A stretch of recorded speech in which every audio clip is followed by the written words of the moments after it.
Oh. Okay. Nice. Hi. Okay, we're recording. Hi, everyone. Hello. I'm Nancy Sinkoff. I'm the Academic Director of the Alan and Joan Bildner Center for the Study of Jewish Life. And I have on video with me Chris Weiser, who's a scenic artist with United Scenic Artists, Local 829. And I'm delighted to have Chris here today because among many TV series and films that he's worked on as a scenic artist, he worked on the HBO special, The Plot Against America, which was filmed, a lot of it was filmed here in New Jersey because it is based on the novel by Philip Roth, who grew up in the Weehawken section of Newark. But of course, because he's a set designer, things happen not only in New Jersey. So I wanted to ask Chris a little bit about what it was like to work on this incredible series based on this extraordinary book. So first we'll start with this. Tell us something about how you got into this field. I don't think a lot of people out there know what scenic artists do. To tell you the truth, I didn't know there was this field out there. I have a painting degree from UC Berkeley, so fine arts painting.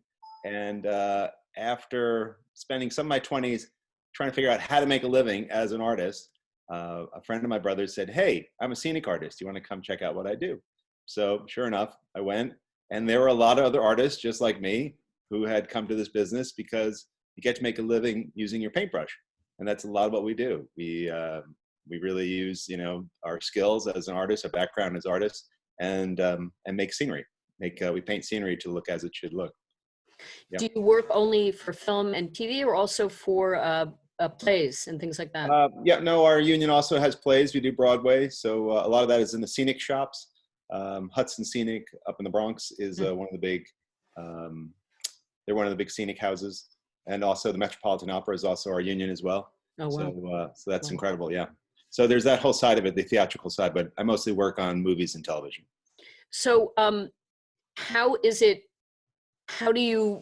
tells you, unless you make all the decisions, about what scenes to do? And is it a requirement that you know the plot line or the story or the opera that you're working on? No. Basically what happens is the hierarchy is there's a production designer. So I'm what's called a scenic artist. And there's a production designer. And the production designer will work with the director and the director of photography both. And they'll come up with a concept of what it's supposed to look like. And he'll come up with the overall concept.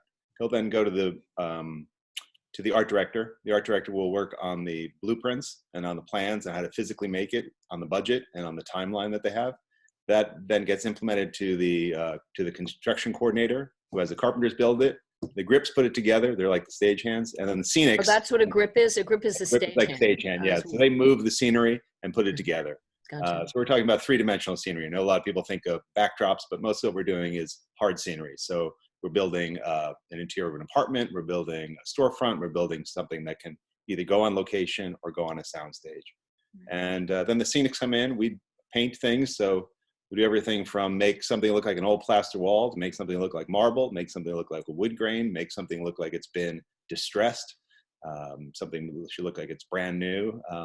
And then after us, then it's the set decorator and the set dressers who come in and put all the furniture in, put all the lighting fixtures in, put everything in, and make it look like the piece like it's supposed to be. So a lot of pieces, a lot of moving pieces, a lot of departments working together. A lot of people. Yeah, a lot of people. Is there a standard time frame for these things, or? It's usually a couple weeks, meaning, let's say production starts, they have a concept, they'll start the production. We're usually a couple weeks after the art director. So the art department comes in with the production designer and the art director. And then we're sort of 2 or 3 weeks out from there. They'll build it in a week or two. And then we'll go ahead and start painting the flats and put it together and then start working on the set. Yeah. So did you read Philip Roth's novel, The No, America? no, I'm terrible. But I'll say this, in my own defense, it is really busy in New Jersey and New York. At least it was before the coronavirus. It's super busy and we are stacked up with projects. So it would be difficult to take time to read all the projects that we're on. So mostly what we do is we work with the art department and they'll then give us the script. So I read the script and they'll also give us sort of the background of what's happening in each scene and what's happening in the characters and what the scene should look like and what the scenery should look like. So we're sort of in the whole, we're in the mix, but we haven't read the whole novel, no. I want to commend it to you. It's okay. I mean, Philip Roth is a genius. I know this is not a book review, but he is. And I came late to him, but The Plotting Yeah. in America, I actually listened to first as an audiobook. It's an astounding piece of literature. I will say this, I'll give a plug for the HBO series. I've seen the first 2 episodes. Oh, you have? Okay. It looks great. I mean, I'm just saying that as a person with a critique, with sort of an eye towards looking at the scenery, it looks amazing. Filmed beautifully, shot beautifully, and everything it looks great. It holds together beautifully. So definitely a plug for that show. So did you, even though you didn't read the book, okay, your 6th grade teacher is yelling. I know, it's saying, read the book, do your homework. Right, but did you do Scenics usually visit, if in this case it's a set that's, it's local? Yeah. Did you visit Newark? Did you get a sense of how the locations were being cited? Was that important for your process? What happened is I work as a foreman, so I'm the second on the crew. So there's the head scenic or the charge scenic, and I'm his foreman. So I went out on the tech scouts, and the tech scout is basically where you go with the heads of the departments or the seconds, and you travel to all these different locations that you're going to use to film, and you then scout them. So you'll see what the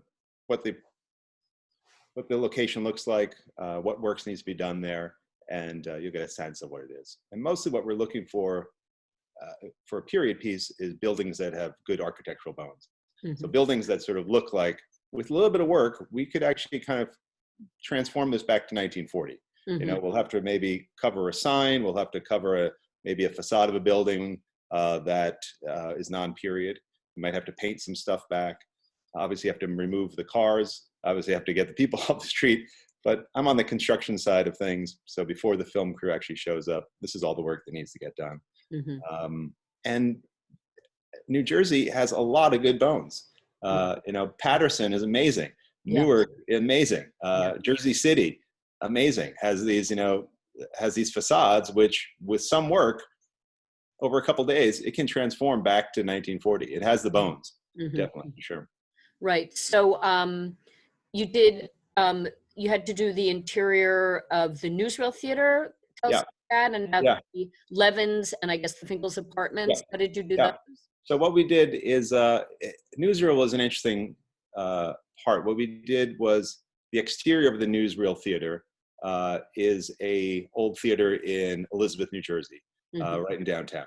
And it's a beautiful old marquee theater with light bulbs, the whole thing, and as well the interior going into the foyer. So we filmed that as the exterior shot. And this is a lot of what happens in movie business. We use several different locations and tie them together. So that was the exterior shot. Then we used an old theater in Union City, and we used the actual theater itself for the actual interior of the Newsreel Theater. Then the designer wanted to build a scene where we had a projection booth. So on a soundstage then in Long Island City, we built the projection booth. So these 3 different pieces going together, so there's the scene where they roll up, they go into the Newsreel Theater, then you cut to Union City, and then you're inside the theater, and then another scene where he goes back up into the top where he talks to the projectionist, and that's another scene that's inside on the theater, inside on the soundstage.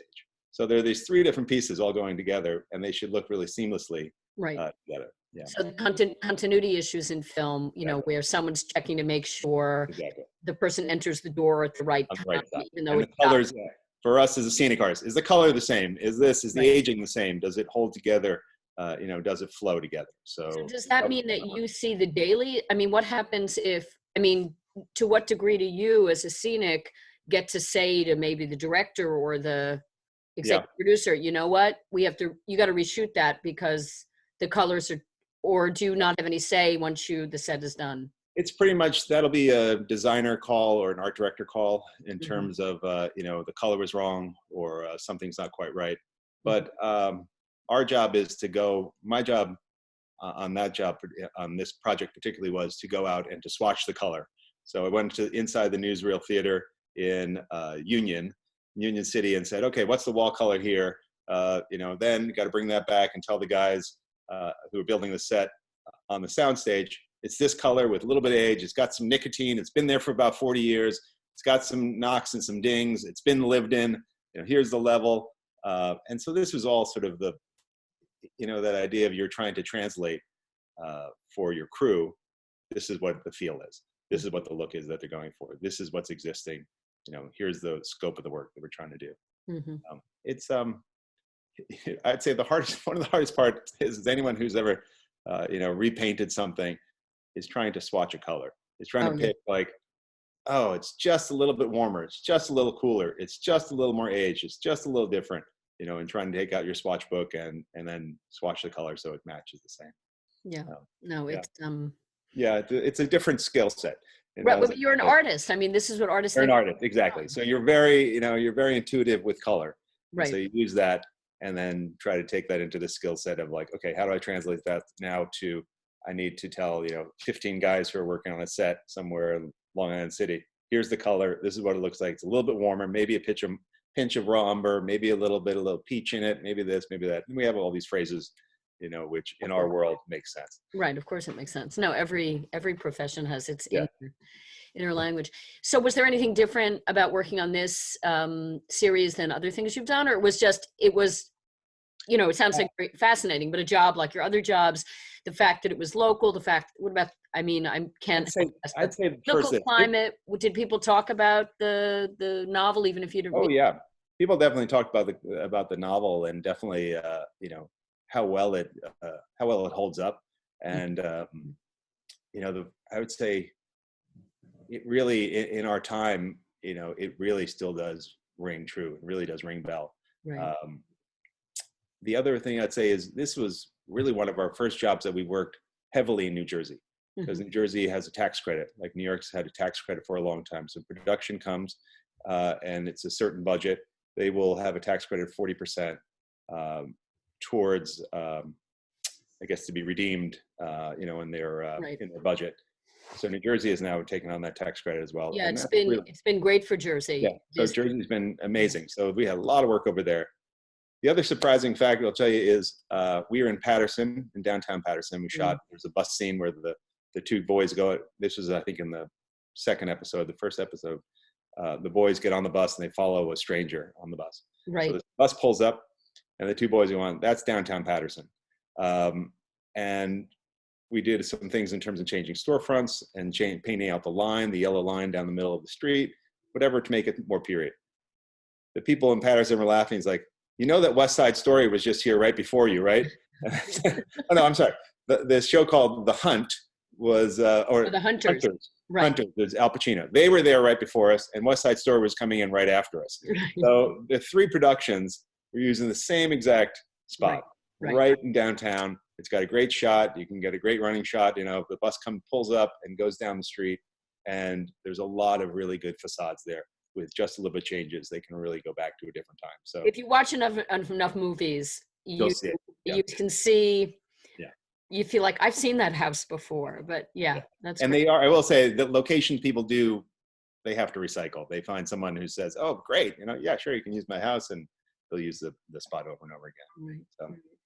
So at what point do the Scenics and the art director and the grips, at what point do you guys get to see the finished product? Probably, well, there's two. One is the day they shoot. There's this moment right before they shoot when everything is dressed in and everything is lit, and before the actors arrive, where there's sort of a moment where a lot of cameras come out and a lot of iPhones come out and people photograph the set because it's just about perfect. It's before the shooting crew arrives, and so it's before they've they decide to take out a wall, or they decide to move something, or so there's this moment where it's sort of, it looks like it should look, so if you're lucky enough to be there when the shooting crew does arrive or right before they arrive, you can get it. Otherwise, you're like the rest of the world and you see it later on, on the screen, and you bug your girlfriend or wife or husband, or whoever it is. You see that? Do you see that wall? Do you see that? You remember when I was late for dinner because I had to stay late at work because we had to do something in Newark? That was it. Remember we had to go to work on Saturday? That was it. And you totally bug the people that you watch a show with because you see it just for a moment, and you have to actually remember because it was 6 months ago that you worked on the show, right? And so you're sort of going, oh yeah, that was that day that we worked in Newark, and it was really hot and we worked outside and blah blah blah, but we got it done. And then you call your your colleagues and you say, it looks really good. Yeah, man, it looks really great. Applied Marines Against America looks really great. You should definitely watch it. And people screenshot it and send you pictures of what you did. I think just to close, I think what's extraordinary listening to you is it's so collaborative. There's so many parts to this jigsaw puzzle. Yeah. The viewer, we see that long list at the credits at the end, but none of us knows what a best boy is. And it's very collaborative work. We're lucky to have you do it. We're lucky to have union guys doing it, or union women too. Yeah. And thank you so much. Is there anything else you'd want to add for our listeners who are watching the series and who live in New Jersey about it, or is there anything else? Oh, I think just enjoy it. It's I'd say, play the game and see if you figure out where it is. I'd say that. That's always a fun game. See if it's Patterson. See if it's Newark. I will say this: the high school where they go to vote. There's a scene where they are voting, and that high school was the high school that Philip Roth went to high school. Right, I know. It's very important to him. Yeah. Yeah. So I'd say look for that. If you haven't seen the show yet, we're actually shoot inside the high school. Yeah. Which is pretty fascinating. Well, Newark for Philip Roth was a little bit like Faulkner's very famous county with too many syllables. It shaped him. And so much of his fiction comes back to those years of being an immigrant kid in Newark, in a largely Jewish neighborhood in that particular part of Newark. And Amazing. That's great. Thanks so much, Chris Weiser. Be well, you. stay safe. All right. Be well. Thanks. Thank you. Bye-bye. Bye.